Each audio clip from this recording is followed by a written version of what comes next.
Der Hobbs hat dann beim Schöpfli eine alte Kiste gefunden. Er ist sich vorgekommen wie ein Pirat, der eine Schatzkiste hat gefunden. Ganz aufgeregt hat er Lila gerufen. Lila! Lila! Was ist?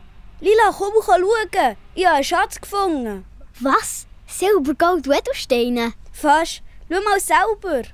Oh, krass, Hobbs. Eine Kiste voll alte Sachen. Da ist ein Hut drin.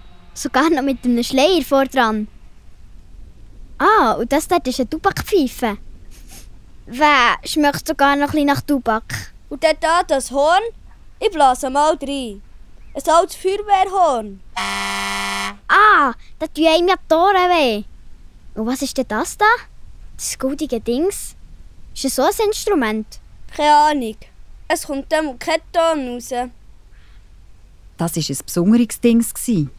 Sie haben es mit hergenommen und der Vettel gefragt. Das ist ein altes Hörrohr. Das haben die Leute früher gebraucht, wenn sie nicht mehr so gut gehört haben. Anstatt ein Hörgerät. Oh, so spannend. Also Lila, komm, sag mal etwas. Ich höre dann mit dem Hörrohr. Was soll ich denn sagen? Ich weiss etwas. Gut, hast du die Kiste gefunden? Ja, gell? Vettel, sag auch mal etwas.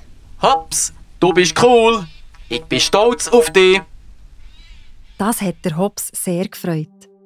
Wenn die Eltern dir sagen, das machst du ganz gut, oder ich bin stolz auf dich, dann freust du dich sicher drüber.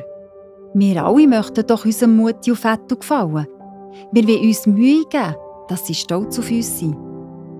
Vergiss nie, Jesus liebt dich so fest, wie dich sonst gar niemand auf dieser Welt lieben kann. Er liebt dich nicht, weil du alles richtig machst oder so gute Sachen machst. Gott liebt dich immer, ganz egal, was du machst. Genauso wie die Stimme von Gott bei der Taufe von Jesus hat gesagt, das ist mein geliebter Sohn.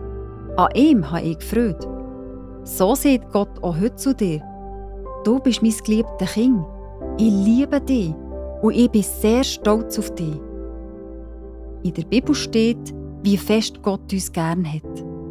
Es können sogar Berge einstürzen oder höher verschwinden, aber meine Liebe zu dir wird nie verschwinden und kann durch nichts erschüttert werden.